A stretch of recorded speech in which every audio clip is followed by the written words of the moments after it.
Arzu'na altın bir uğurcana koy, bol şarkı doğrusuna. Altın Bey! Arzu'na doğru.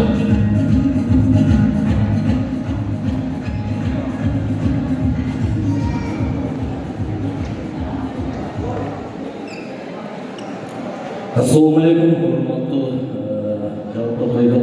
Konukları, Толқын Бегенің той құтты болсын, жақсылық барлық болсын, жақсылық болсын дейлі берекісті. Ошол еденден жана бир жакшы көргөн еден бар, ошол едендер жакшы болушат. Жакшы ошол болсын. Сенденби, жеменденби кимибизден деген бир жакшырамасы бар. Толқынбек сүйүү бүтүрөт, ошондо атап берен кабыл алганбыз.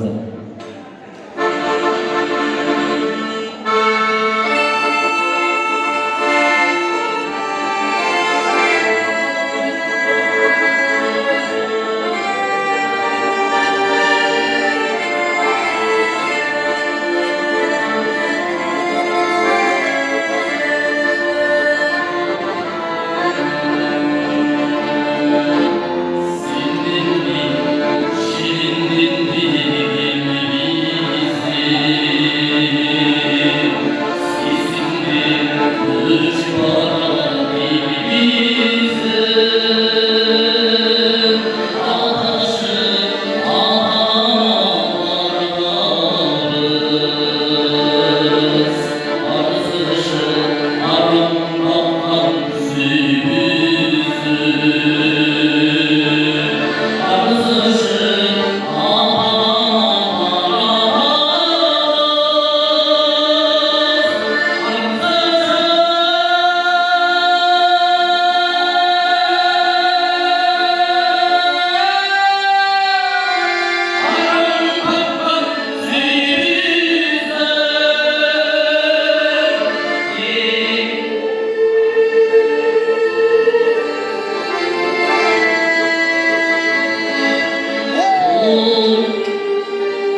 Беріңіздер анда.